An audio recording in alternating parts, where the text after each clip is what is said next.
సుమన్ టీవీలో మీ business promotions కోసం ఈ కింది నెంబర్ను సంప్రదించగలరు.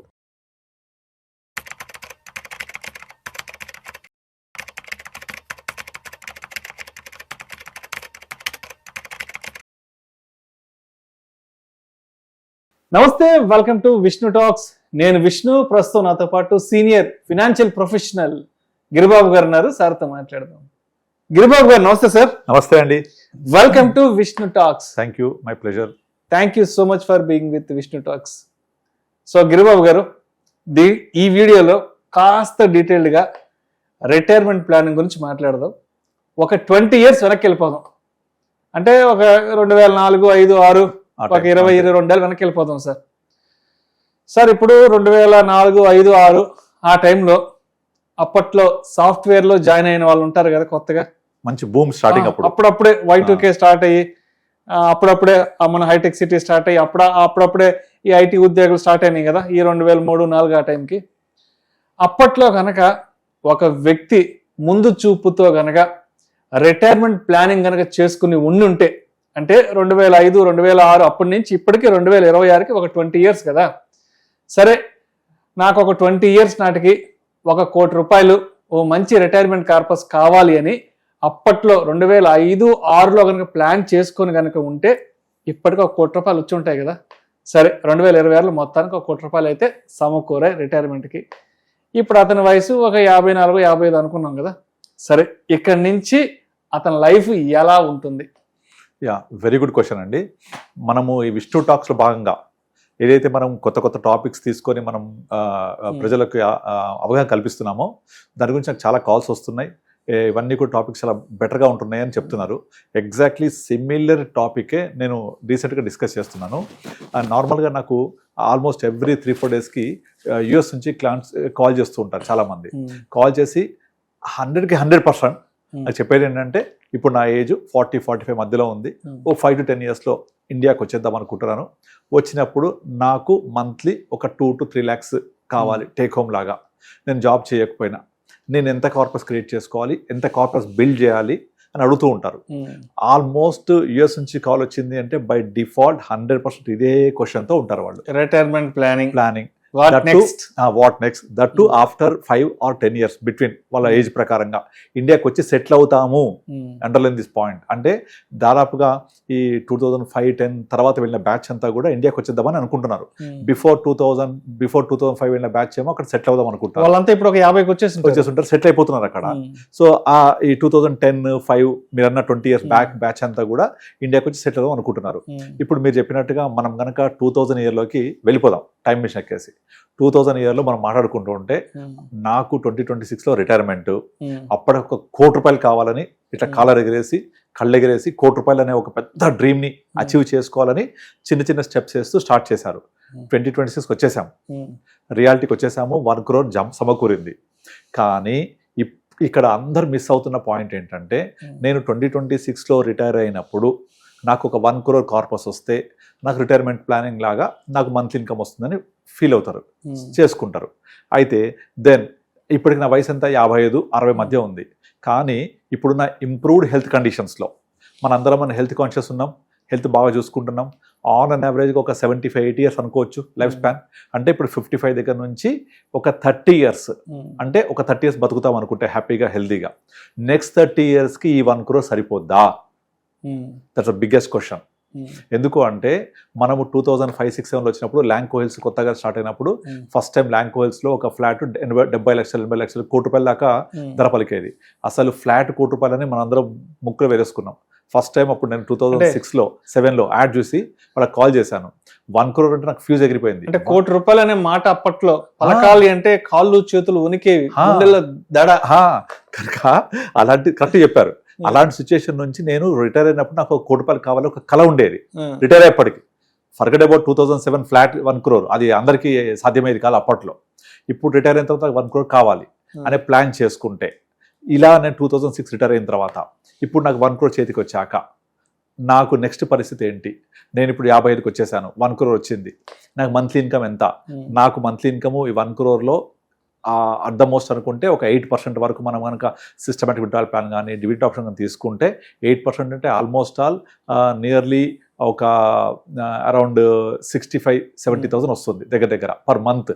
తీసుకుంటూ పోతే ఈ కార్పస్ ఎంత పెరుగుద్ది, నాకు 60లో పరిస్థితి ఏంటి, సరిపోద్ది 60,000, 70లో పరిస్థితి ఏంటి, 75లో పరిస్థితి ఏంటి, 80లో పరిస్థితి ఏంటి, సరిపోద్దా ఇది?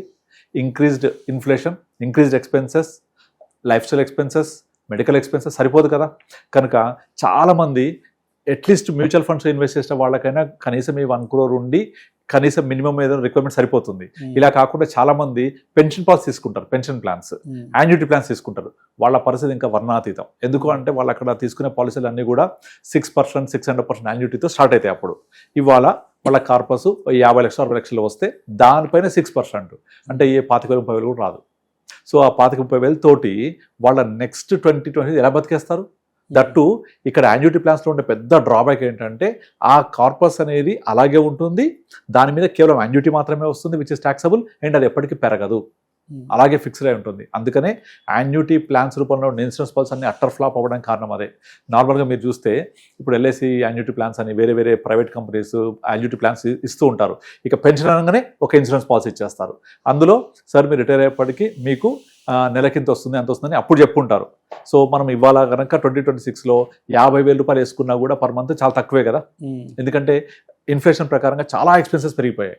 మరి ఇప్పుడు నేను 20 years బ్యాక్ ఉండి మీరు చెప్పిన సాఫ్ట్వేర్ ఇంజనీర్స్ బ్యాచ్ ఇవాళ రిటైర్ అయ్యి 1 crore వస్తే ఈ 1 crore ఏ మూలకు కూడా సరిపోదు. అయితే ఇది ఇప్పటి ఉన్న జనరేషన్ కనువిప్పు కావాలి, అది నా ఉద్దేశం. నార్మల్గా ఇప్పుడున్న వాళ్ళు ప్లాన్ చేసుకుంటే అట్లీస్ట్ నెక్స్ట్ 15-20 yearsకి రిటైర్ అయ్యేటట్టు అయితే వాళ్లకు కనీసము ఒక 6 to 8 crores కనీసం ఉండాలి. అండ్ దట్టు ఈ 1 crore అనేది వాళ్ళ పిల్లల పెళ్ళిళ్ళు అయిపోయి వాళ్ళ పిల్లల లైబిలిటీస్ అన్ని కంప్లీట్ అయిపోతే ఓకే, అట్లీస్ట్ ఓ 50, 60, 70 వస్తుంది.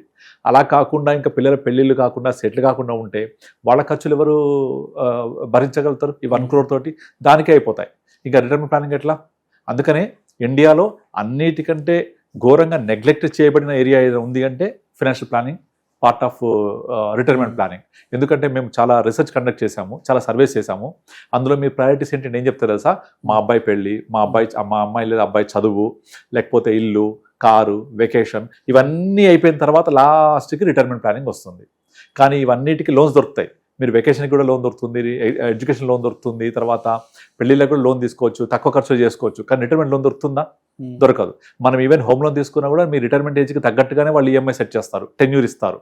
అలాంటిది ఒక ఎటువంటి లోన్ ఆప్షన్ ఉండదు, ఇంకేది ఉండదు, అండ్ విచ్ ఇస్ ఇన్ఎవిటబుల్. తప్పనిసరిగా మనం ఆ స్టేజ్కి వెళ్తాం. స్టేజ్కి వెళ్ళి ఆ ఎక్స్పెన్సెస్ అన్ని మనం భరించాల్సి వస్తుంది. కనుక తప్పనిసరిగా జరిగే ఈ ఏరియాని మాత్రం ప్రతి ఒక్కళ్ళు నెగ్లెక్ట్ చేస్తున్నారు. నెగ్లెక్ట్ చేసి ఒకవేళ ఎవరైతే కొంచెం అవగాహనతో ఉండి నేను రిటైర్ అయినప్పుడు నాకు డబ్బులు కావాలి, ఇంత కావాలి అనుకునే వాళ్ళు ఉంటారో వాళ్ళు సరిపడని అమౌంట్ తోటి ప్లాన్ చేస్తున్నారు. ఫర్ ఎగ్జాంపుల్ మీరు చెప్పిన 1 crore లాగా నిజంగా కూడా 2006లో 1 crore అంటే ఇట్స్ బిగ్ మనీ థింకింగ్ చేస్తే. ఇవాళ రియాలిటీకి వచ్చిన తర్వాత 1 crore హ్యాస్ నో వాల్యూ. మీకు దీని మీద వచ్చే మంత్లీ ఇన్కమ్ ఎంత వస్తుంది? హార్డ్లీ 50-60,000 కూడా రాదు. ఇది ఒక 6-7% పెట్టుకుంటే అది ఇరోడ్ అయిపోతూ ఉంటుంది. అండ్ దట్టు మార్కెట్ వొలటాలిటీ ఉంటుంది. అలా వద్దున్న యాన్యుటీకి వెళ్తే ఎప్పటికీ పెరగదు అది. సో ఇవన్నీ ప్రాబ్లమ్స్ ఉంటాయి. కనుక ఇలా చేయొద్దు.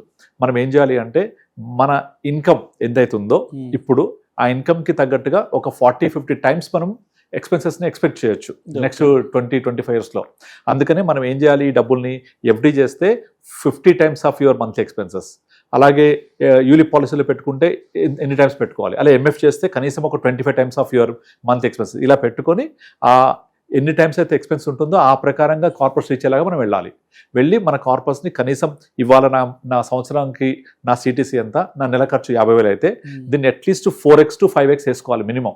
ఏది నెక్స్ట్ 20 yearsలో అంటే 2.5 lakh 3 lakhs వేసుకోవాలి. ఆ 2.5-3 lakhs రావాలి అంటే ఎంత కార్పస్ ఉండాలి అది ప్లాన్ చేసుకొని దానికి ఎలా చేయాలి? Initial period of the monthly ఇన్కమ్లో తక్కువ తీసుకుంటూ ఉండాలి.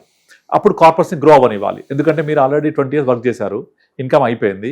ఇక ఏదైతే లాస్ట్ మిగిలింది వాల్యూ ఉందో సే 1 crore అనుకుంటే అందులోంచి ఇనీషియల్ పీరియడ్లో 30,000 40,000 తీసుకుంటూ కార్పస్ని పెరగనిచ్చి మెల్లమెల్ల స్టెప్ అప్ విత్డ్రాల్ ప్లాన్ చేసుకుంటూ ఉండాలి. స్టెప్ అప్ విత్డ్రాల్ ప్లాన్స్ అలా చేసుకుంటూ కొంతవరకు మేనేజ్ చేయొచ్చు.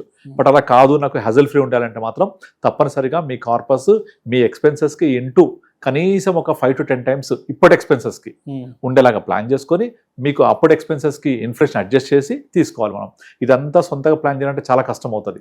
కనుక ఎవరైనా ఫైనాన్షియల్ ప్లానర్స్ని కలిస్తే వాళ్ళు మీకు క్లియర్గా ఇప్పుడున్న ఎక్స్పెన్స్ ఎంత, 20 years తర్వాత మీ ఎక్స్పెన్స్ ఎంత వెళ్తాయి, 25లో ఎంత వెళ్తాయి, 30లో ఎంత వెళ్తాయి, ఇన్ఫ్లేషన్ అడ్జస్టెడ్ ఎక్స్పెన్సెస్కి అడ్జస్ట్ చేసి దాని ప్రకారంగా కార్పస్ ఎంత ఉండాలి, దాని మీద మంత్లీ ఇన్కమ్ ఎంత రావాలి, ఇవన్నీ ప్లాన్ చేసుకొని స్టెప్ బై స్టెప్ చేసుకుంటూ వెళ్ళాలి.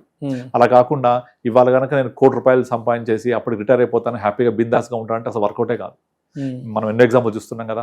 కనుక దీన్ని ప్రాపర్గా మనకు ఎంత కార్పస్ ఉండాలి, ఎంత మంత్లీ ఇన్కమ్ రావాలి, అది ఎలా స్టెప్ అప్ అవ్వాలి, ఎక్స్పెన్సెస్ స్టెప్ అప్ అవుతాయి కాబట్టి ఇన్కమ్ కూడా స్టెప్ అప్ అవ్వాలి, దానికోసం ఎంత లాంగ్ లాస్టింగ్ కార్పస్ ఉండాలి, ఇవన్నీ కలిపి ప్లాన్ చేసుకోవాలి. ఇలా చేసుకుంటేనే మనం అనుకునే ఈ డ్రీమ్ రిటైర్మెంట్ని ప్రాపర్గా ప్లాన్ చేసుకోవచ్చు. రైట్. సో ఏదైనా సరే రిటైర్మెంట్ ప్లానింగ్ అనేది ఎర్లీ ఏజ్లో చేసుకోవాలి, ఉద్యోగం వచ్చిన కొత్తలోనే చేసుకోవాలి, సరిపడా చేసుకుంటేనే. ఆ చేసింది కూడా వాళ్ళు నేను 50కి రిటైర్ ఎంత కావాలి, 55 ఎంత రావాలి, 60 ఎంత రావాలి, 65 ఎంత రావాలి, ఇలా స్టెప్ అప్ చేసుకుంటూ వెళ్ళాలి. రిక్వైర్మెంట్ నాకు అంత వస్తుందా, దాని సరిపడా కార్పస్ ఉందా లేదా. ఇది ఎగ్జాక్ట్లీ ఇన్సూరెన్స్ పాలసీలో మిస్ అవుతుంది కాబట్టి చాలా మంది ఇన్సూరెన్స్ పాలసీ బయటకు రావాలని చెప్తుంటాను నేను. ఇప్పుడు ఈ కొన్ని పాపులర్ ఇన్సూరెన్స్ పాలసీస్ ఉన్నాయి, ఉమంగ్ అని, శాంతి అని, ఇవన్నీ ఫిక్స్డ్ యాన్యుటీ ప్లాన్స్ ఉంటాయి. అసలు నాకైతే చూస్తేనే మతిపోద్ది, అరే 20 years తర్వాత ఏం సరిపోతుందా వచ్చే డబ్బులు, ఇవాళ నేను 1,00,000 కడితే 20 yearsకి 1,00,000 వస్తుంది, ఆ 15 yearsకి 1,00,000 వస్తుంది. ఇవాళ నువ్వు 1,00,000 కట్టగలిగే కెపాసిటీ ఉంది, 15 years తర్వాత నీకు 1,00,000 వస్తుంది ఇయర్లీ, అండ్ అది అలాగే ఫిక్స్డ్ వస్తూ ఉంటుంది. ఎక్కడ సరిపోతుంది అది? సో దీంట్లో స్టెప్ అప్ ఆప్షనే లేదు, ఆ కార్పస్ ఇంక్రీజే అవ్వదు.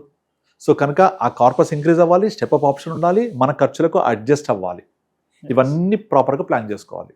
Thank you sir, thank you so much Giribabu. Thank you అండి.